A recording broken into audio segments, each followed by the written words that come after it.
weekly forecast for week commencing September 5th, 2022. So each week I like to bring to you a interpretation of the week ahead using the tarot cards. I choose 6 from my deck, the Mythic Tarot, and I bring you some guidance based on the cards that are chosen and their meanings and how they affect us, and it's built into a nice little spread, a nice little narrative, and I bring that to you. So, as you know, my regular followers, that I choose cards right now. I'm just shuffling them as I speak to you. I'm going to choose 6 and have a bit of a chat with you while I do that.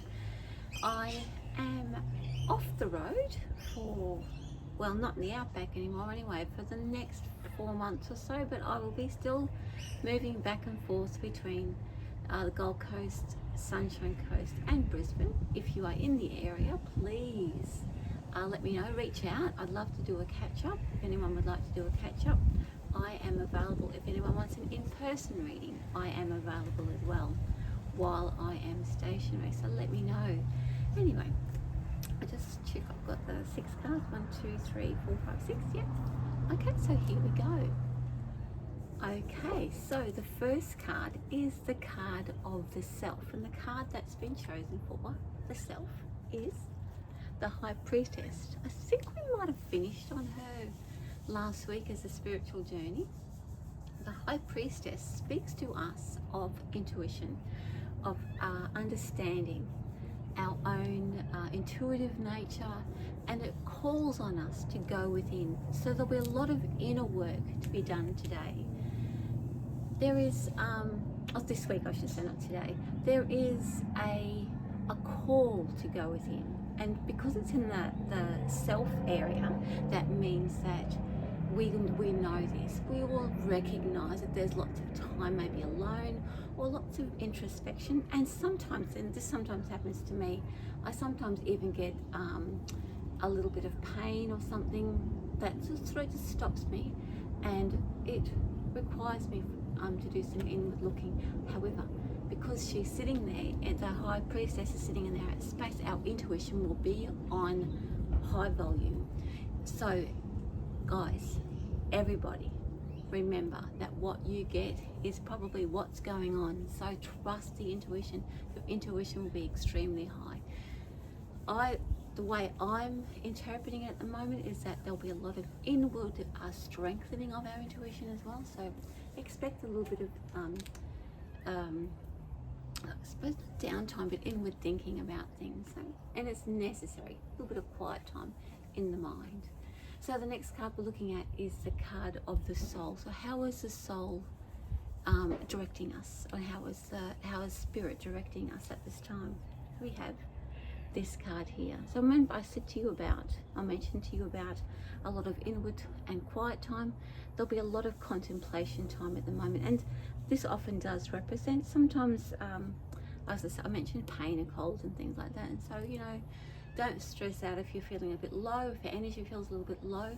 Again, that is our guidance in our soul asking us to be still, to allow the introspection and the strengthening of the intuition to get big, like to grow. So that's where we're at. The next card we're looking at is the challenge. So what's going to be, I would look at this as a learning thing, because this is the thing that we fear, that we're bothered about, and also it's a chance for us to strengthen a part of ourselves that maybe we're a little bit vulnerable in that area. We have the Two of Pentacles. So the Two of Pentacles is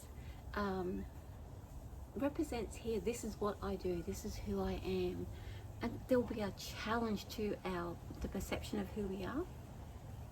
I am this person. What are you talking about? So that introspection will go against our character. That quiet time will go against our character, and so there'll be a little bit of a fear that we will be judged to be something other than who we have been presenting ourselves to be. But of course, the journey of the High Priestess requires that introspection. Things do change, and when I say change, the realization and acceptance of who we are comes to the surface, and we're more comfortable with who we are as well. So expect that even our own perception of who we are is going to shift and change, but we'll be worried about what other people think of us as well. Okay, the next card we're looking at is our immediate response. How are we going to behave or react to this energy around us?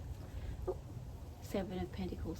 So we will actively be choosing or seeking out things to do or to move forward into that is more aligned with our purpose and our heart and our soul, rather than doing the same old things. So that idea of who we are or who we think we are or what we want other people to think us to be is going to be broken down to a point where we will actively feel okay about seeking something that is more in alignment with our own soul purpose, about who we know, of how we know ourselves and who we know who we are. And that's what the High Priestess is all about, is acceptance, self-acceptance of who we are, inward looking and being okay with that person. We still have to break down those barriers about what we think we are, and being worried about what other people think of us as well. Well, yeah, that's why the Two of Pentacles is sitting there, to help us break that down and be okay with it. Okay, so the next card we're looking at is a possible future, where we're heading for this. Why is this all sort of happening right now, and what's it creating for us? Emperor.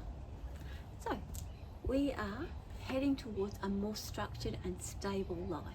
So this sort of breakdown of what we think we are, what other people think, what we present to the world, but by the inward looking and more acceptance of ourselves is going to create a much more stable, secure, and much more powerful future for ourselves, where we have more control over the direction. And that is actually reflected in the Seven of Pentacles, because we strive for something that's more in alignment with our soul. It's amazing. I've been talking a lot about paradox the last couple of weeks, but the paradox is that the more surrender we have, the more surrender to the energy, the more control we gain in our own lives. And that's what the Emperor represents.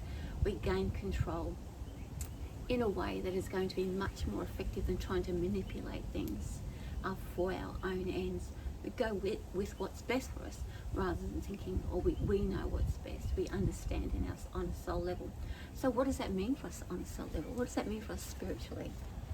What's the message around that? We have the Ace of Wands, new beginnings. That means that there's opportunity to put our creative ventures into play. That means that there's more energy to be a bit more creative. In other words, the real us can come out to play. It doesn't mean to say that you have to give up your job or jump from here to there. But if you want to, do it.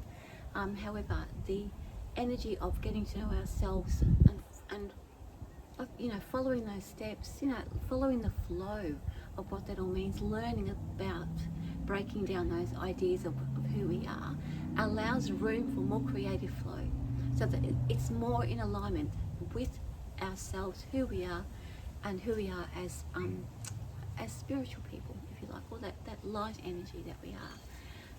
So on a spiritual level, it allows us more creative endeavours, or space and motivation and energy for that creative space, which in turn brings us a much happier life, because again we have more control and we get to create, and that brings more joy, and that brings the best part of us to this life, and we get to share that with everybody else.